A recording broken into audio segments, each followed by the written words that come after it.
जिसमें एक मिनट उपधा बस। संज्ञा। हम्म। ओके। हम लोग जिस टॉपिक को पढ़ रहे थे संज्ञा के विषय में, तो सिलेबस के अनुसार कई संज्ञाओं के विषय में हम समझे। वृद्धि संज्ञा, गुण संज्ञा, उपधा संज्ञा, टी संज्ञा।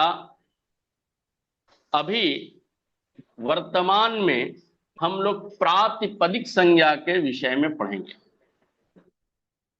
किसके संग, किस संज्ञा के विषय में पढ़ेंगे? राहुल जी है ना? राहुल जी जुड़े हैं कि नहीं? जी राहुल जी। थोड़ी देर में। जी थोड़ी देर में जुड़ेंगे राहुल जी। सर। अच्छा, तो हम लोग प्रातिपदिक संज्ञा के विषय में आज पढ़ेंगे। प्रातिपदिक संज्ञा करने वाले प्रथम सूत्र का नाम है अर्थ व दधातु। अर्थ व दधातु रप्रत्ययः प्रातिपदिकम।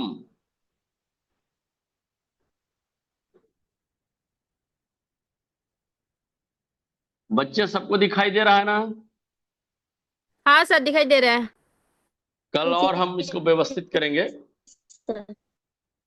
इस सूत्र को यदि विच्छेद करेंगे तो ऐसा होगा, अर्थवत अधातु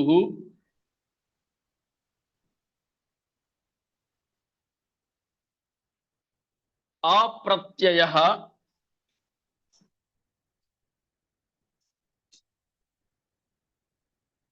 और प्रातिपदिकम।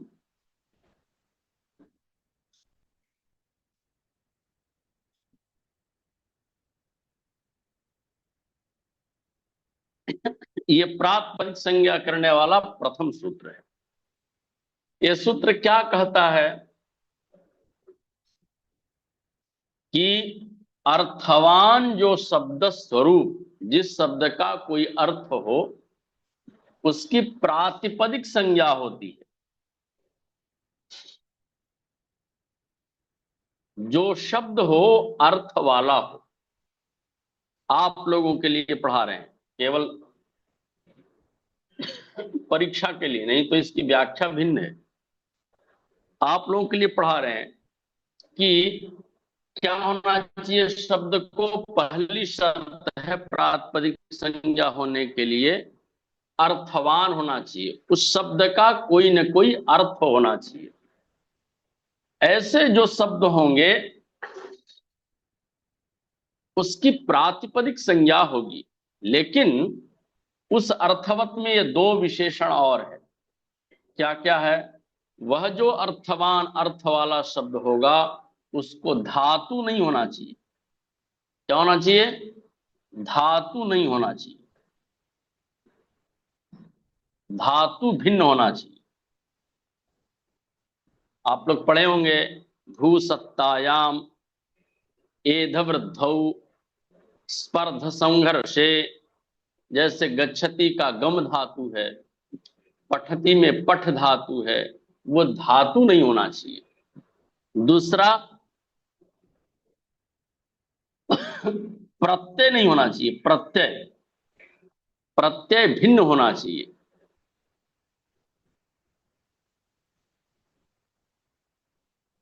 इसके दो अर्थ हैं। क्या क्या अर्थ है? प्रत्यय भिन्न इसका एक अर्थ है, प्रत्यय भिन्न, और दूसरा इसी से अर्थ निकलता है प्रत्ययांत भिन्न।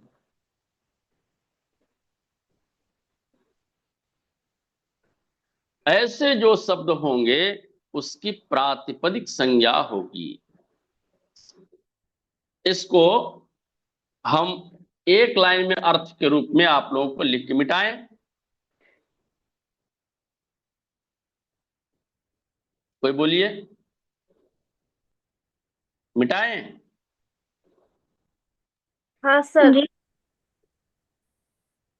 बोलिए। लिख लिया, सबने लिख लिया, मिटा दे क्या? हाँ सर, लिख लिया। हाँ तो बोलना है क्या। इसका एक लाइन में, अगर लाइन में अर्थ एक वाक्य में कहें तो धातु भिन्न, धातु नहीं होना चाहिए, धातु भिन्न, प्रत्यय भिन्न और प्रत्यांत भिन्न, भिन्न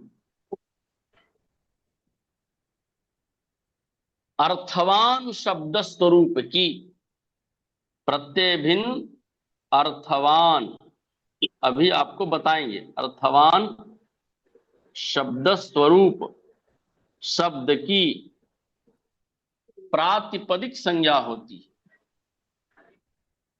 प्रातिपदिक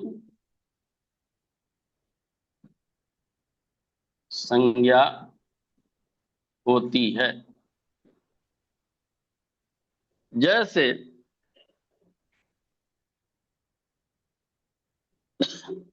राम शब्द है,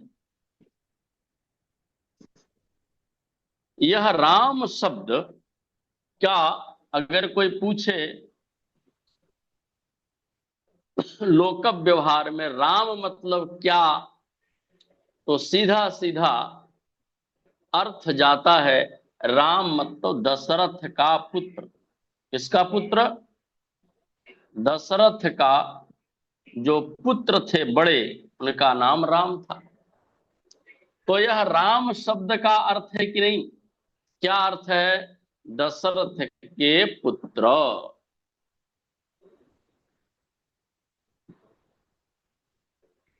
सद्य आपसे कोई पूछे कि राम कौन थे, राम का क्या मतलब, तो कहेंगे जो दशरथ जी के बड़े लड़के थे उनका नाम क्या था? राम था। तो इस अर्थ को बता रहा है ये शब्द की नहीं, राम शब्द। यह राम शब्द जो है धातु नहीं है, धातु पाठ में, पाणिनि के धातु पाठ में नहीं पढ़ा हुआ है। कोई प्रत्यय भी नहीं है, टाप डाप चाप गिप गिस गिन इत्यादि कोई प्रत्यय भी नहीं है। और इस राम शब्द के अंत में कोई प्रत्यय भी नहीं है, अतः प्रत्यांत भिन्न भी है और अर्थवान भी है। अतः इस शब्द की प्रातिपदिक संज्ञा होती है। प्रातिपदिक संज्ञा का फल क्या है? यह जो आप लोगों को बताए थे 21 विभक्ति, सु औ जस अम और सस, उन विभक्तियों का उत्पत्ति होना, वो विभक्ति प्रातिपदिक से होते, इसलिए प्रातिपदिक संज्ञा करना है। प्रातिपदिक संज्ञा करने का फल ही है क्या कि सु ओजस इत्यादि प्रत्यय लाना। ठीक है, तो इस सूत्र का इस यह जो अर्थवद धातुर प्रत्यय प्रातिपदिकम, यह जो सूत्र है, यह सूत्र किस शब्द की प्रातिपदिक संज्ञा करता है? तो शर्त है क्या? धातु भिन्न होना चाहिए, धातु नहीं होना चाहिए, प्रत्यय भिन्न होना चाहिए और प्रत्यांत भिन्न होना चाहिए। ऐसा जो अर्थवान शब्द स्वरूप है उसकी प्रातिपदिक संज्ञा होगी। ऐसा कौन शब्द है? राम शब्द है। घट शब्द है, घट, घट मतलब घड़ा। घट का क्या अर्थ है? घड़ा। एक शब्द है घटहा, इसकी प्रातिपदिक संज्ञा होगी कि नहीं? नहीं होगी। क्यों? इससे प्रत्यय आया है। कौन सा प्रत्यय आया है?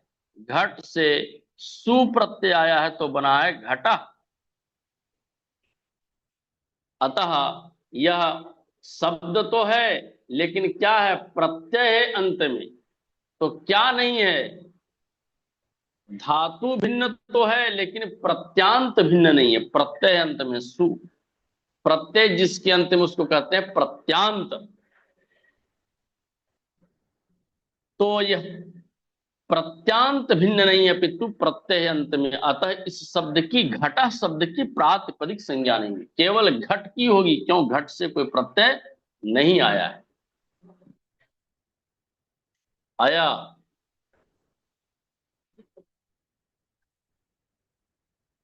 आप लोग पढ़ते हैं रूप में, शब्द रूप में, रामहा, रामऊ, रामाहा, प्रथमा। तो रामऊ जो है, रामऊ ये बनता है जब राम से औ विभक्ति आती है तो बनता है राम। तो राम की तो प्रातिपदिक संज्ञा होगी, लेकिन रामऊ की नहीं होगी। क्यों? प्रत्यय है अंत में इसके, औ प्रत्यय है अंत में।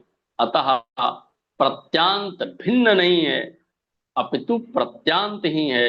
अतः इसकी प्रातिपदिक संज्ञा नहीं होगी। ठीक है? आया? किसी को डाउट है? नहीं सर। हम्म? हाँ, हेलो सर, मुझे एक डाउट है सर।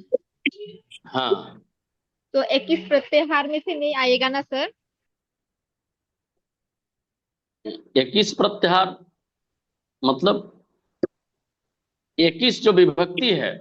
हाँ सर, जो आपसे सुप है पूछ, नहीं आएगा ना सर? हाँ हाँ, आपसे पूछेगा, इसको प्रश्न कैसा पूछेगा? घटः शब्दस्य, कोई शब्द देगा विसर्ग, जैसे घटः, घटौ, घटा। घटः शब्दस्य प्रातिपदिक संज्ञा, घटः शब्दस्य प्रातिपदिक संज्ञा भवति न वा। उत्तर में देगा एक में भवति, दूसरा देगा न भवति। ठीक है? तीसरा भवति न भवति दोनों मिला के दे देगा, और चौथा में दे देगा कि, चौथा में एतेषु नास्ति, एतेषु नास्ति करके दे देगा, इनमें कोई नहीं। तो क्या होगा? न भवति, क्योंकि घटा विसर्ग लगा हुआ है। हमको ध्यान देना है, हमको ध्यान क्या देना है? जो 21 प्रत्यय है वो लगा हुआ नहीं होना चाहिए। 21 प्रत्यय ही नहीं, और भी प्रत्यय हैं, बहुत से तद्धित प्रत्यय हैं, वो सब नहीं होना चाहिए। लेकिन ऐसा प्रश्न करेगा नहीं, केवल ये पूछेगा आपसे प्रातिपदिक संज्ञा विधायकम सूत्रम अस्ति। 4 सूत्र में एक दे देगा, अर्थवद धातुर प्रत्यय प्रातिपदिक, उसमें टिक मारना है। आया कि नहीं आया? जी सर। एक तो ये सूत्र है, दूसरा सूत्र है केवल 2 ही सूत्र है पाणिनि सूत्र में। दूसरा सूत्र है क्या? कृत तद्धित समासाश्च, कृत तद्धित समासाश्च,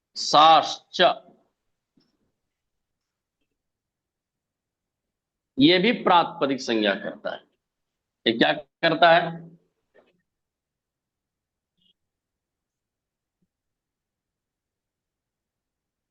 क्या करता है?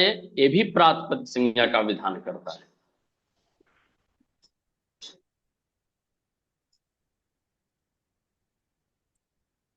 इस सूत्र का क्या अर्थ है? कृदंत तद्धितांत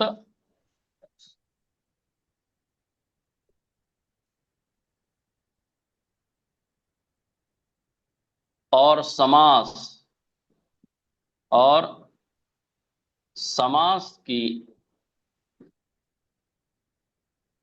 प्रातिपदिक संज्ञा होती। क्या होती है? प्रातिपदिक संज्ञा होती है। कृदंत की, तद्धितांत की और समास की प्रातिपदिक संज्ञा होती है।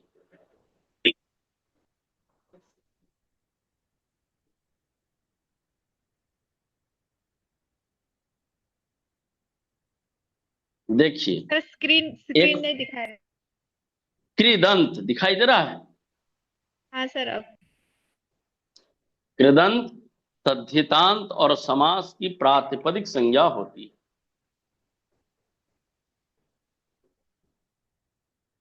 आप लोगों को पढ़ना भी सिलेबस में है। एक वो होता है कृत प्रत्यय। सुनिका चटर्जी करके उसका बार बार स्क्रीन पे आ रही है, वो उसको थोड़ा अनम्यूट करने के लिए बोलो। आप लोग ऐसा करिए, हाँ सब लोग ना सर को, वो सर का जहाँ ये दिख रहा है ना वीडियो, वहां पे डबल क्लिक करके सर को ये कर लीजिए, पिन कर लीजिए। डबल क्लिक करने से नहीं होता है तो साइड में वहाँ एक 3 डॉट है, 3 डॉट पे जब क्लिक करेंगे तो वहाँ सर का जहाँ नाम है वहाँ सर को पिन कर दीजिए। तो आपकी स्क्रीन पे सिर्फ सर ही दिखेंगे, दूसरा कोई नहीं आएगा। आप सब लोग ऐसे कर सकते हैं ना? हाँ सर, और कर दिया बाकी, अभी। हाँ तो अब सर ही दिखेंगे। सब लोग सर को पिन कर लीजिए। जी सर, जी कंटिन्यू सर। हाँ हाँ। तो आप लोग के सिलेबस में पढ़ना भी है, कृत प्रत्यय एक होता है, एक होता है तद्धित प्रत्यय,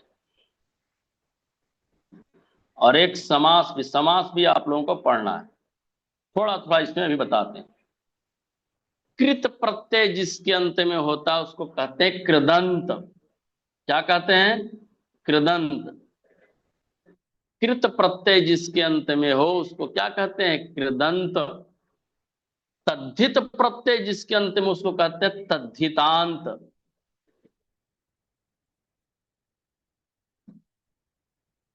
और समास तो समास है ही। उदाहरण के लिए आप लोग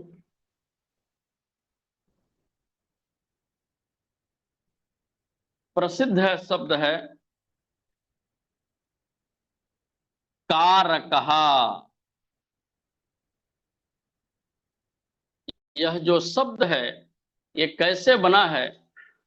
तो क्री धातु है और उससे णवुल प्रत्यय हुआ है, णवुल प्रत्यय, तो बना है कारकहा। ठीक है। ये जो णवुल प्रत्यय है पढ़ाएंगे भी, आप लोग को सिलेबस में है, इसलिए स्पष्ट वहीं और करेंगे हम। तव्य, तव्यत, अनियर, ये सब कृदंत प्रत्यय प्रसिद्ध है, इसलिए बता। तो णवुल में वु को अक होता है, वृद्धि होता है, बनता है कारकहा।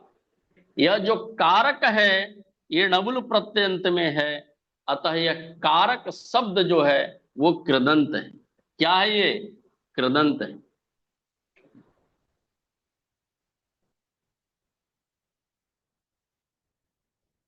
ठीक है। और उदाहरण देख लीजिए आप। त्रिच प्रत्यय है, आप लोग पढ़े होंगे कर्ता। ये कर्ता कैसे बनता है? तो कृत प्रत्यय से बनता है। क्री शब्द से जब त्रिच प्रत्यय करते हैं तो बनता है कर्ता। कर्त्री बनता है, फिर बनता है कर्त्री, फिर बनता है कर्ता। इसकी प्रक्रिया लंबी है, लेकिन आप क्री से त्रिच करते हैं तो बनता है कर्त्री, फिर बनता है प्रक्रिया होकर कर्ता। यह जो शब्द है यह कृदंत है। और भी देख लीजिए। पा कहा,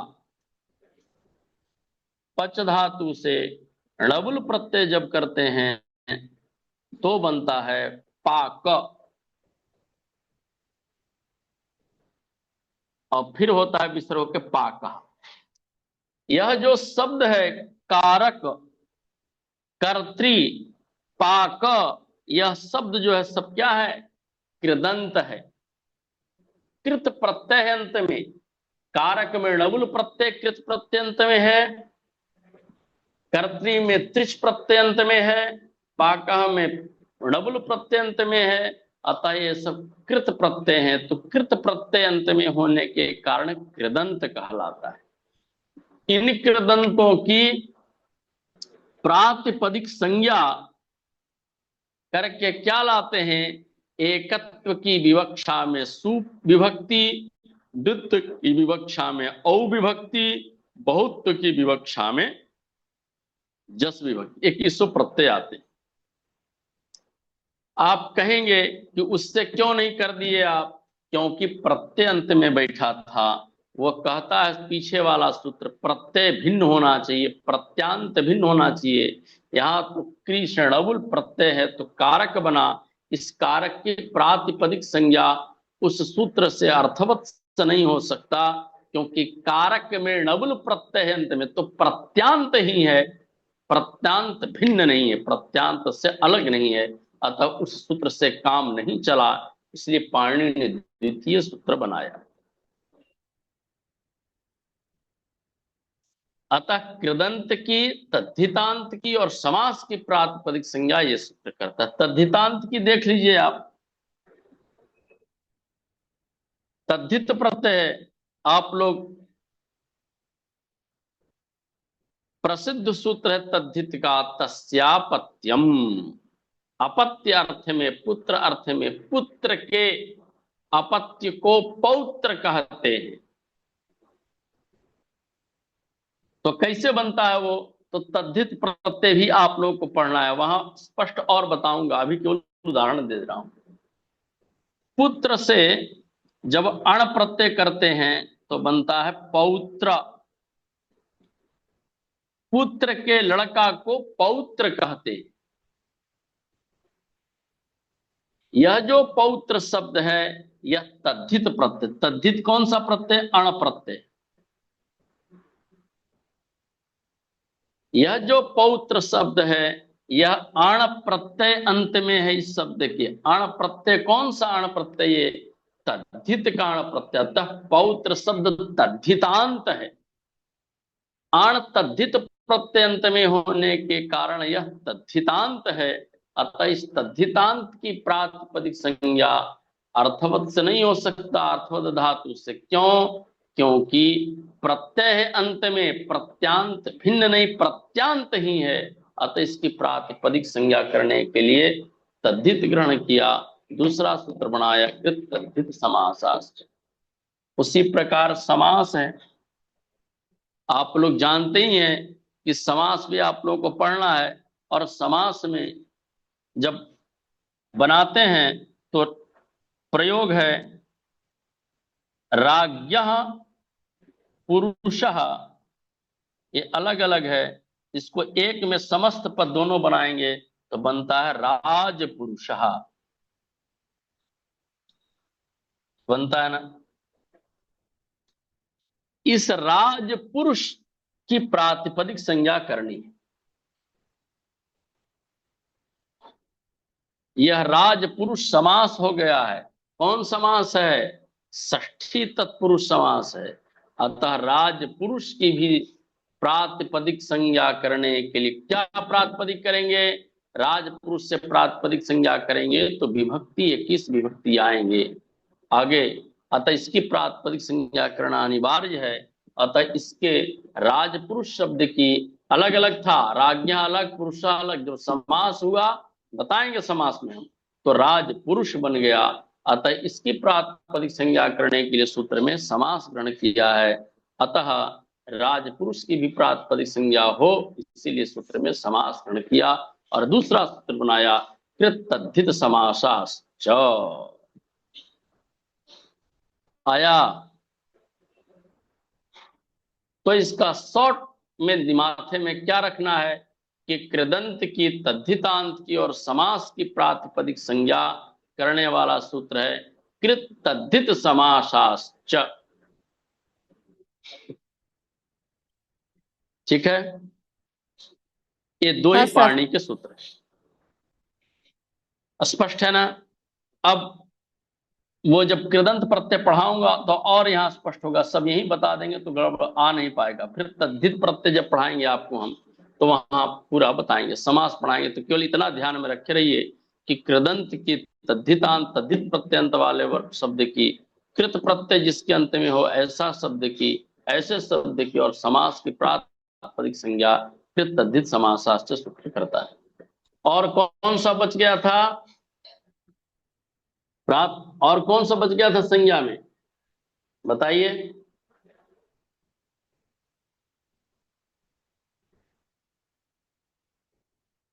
आदेश आगम।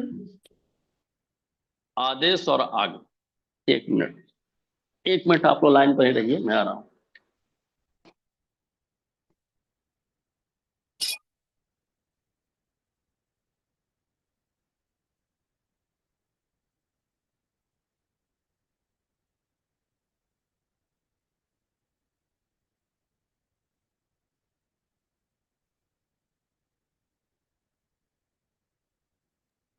हरिओम।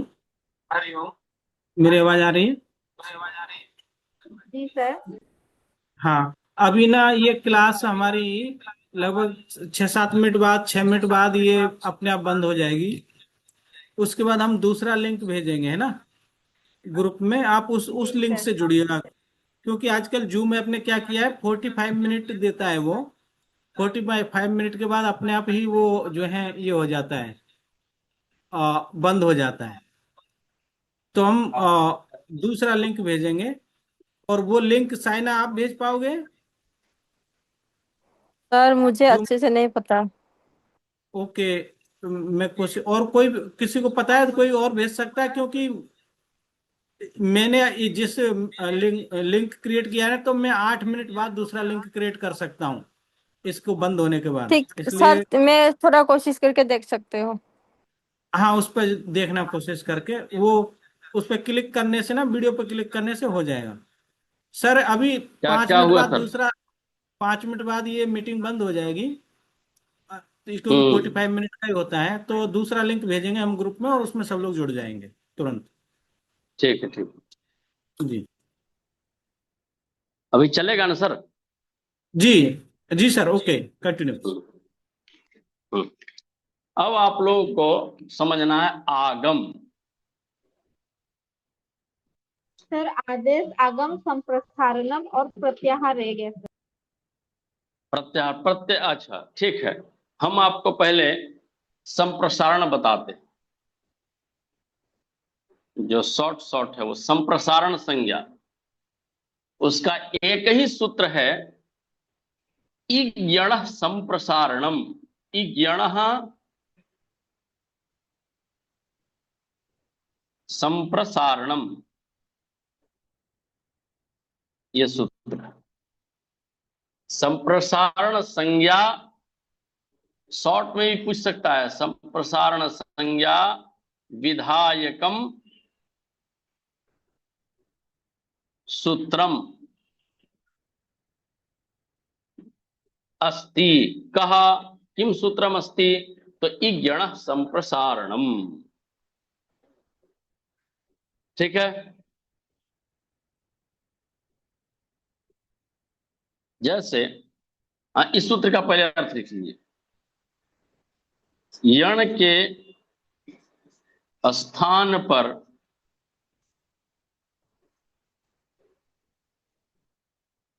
प्रयुज्यमान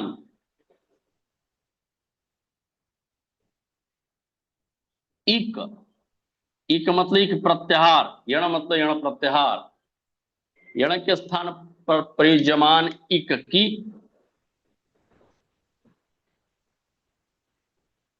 संप्रसारण संज्ञा होती।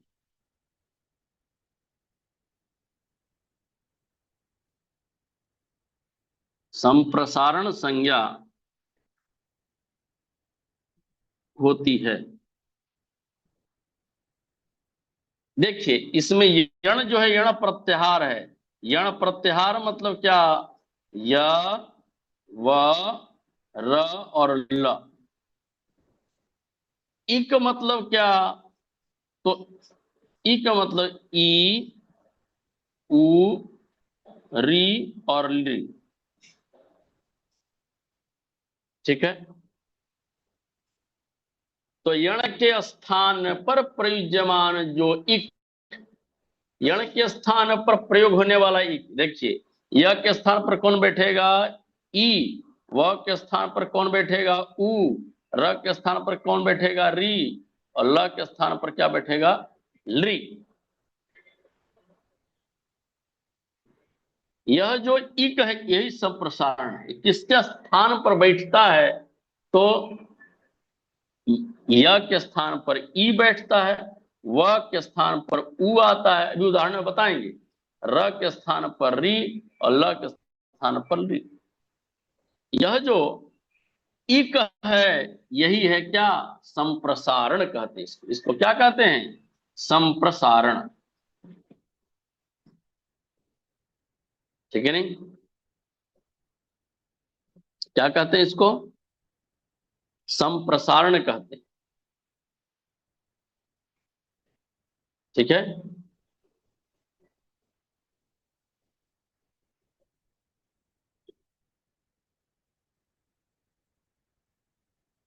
इसका प्रयोग आपको एक बताता हूं जो आपको लघु से पढ़ना है। मिटाएं इसको। हाँ सर। जी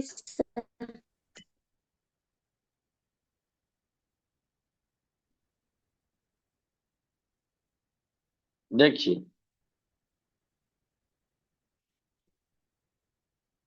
एक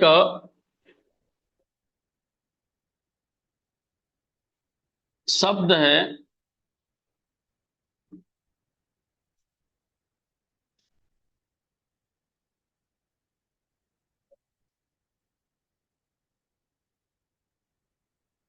युवा, युवा युवानो युवानः। युवा मतलब युवा, युवा युवानो युवानः, युवानम युवानो यूनः बनता है। ये कहां बनता है, युव शब्द का, युव शब्द का युवा बनता है प्रथमा के एक वचन में। द्वितीया शब्द के बहुवचन में, द्वितीया जब चलते हैं आप, उसके बहुवचन बनता है यूनहा। क्या बनता है, यूनहा। कैसे, ये शब्द है युवन, इस शब्द से विभक्ति आती है षष्ठ विभक्ति। है किस विभक्ति आप लोगों को पता है ना, हैं? 21 विभक्ति कौन कौन है पता है कि नहीं?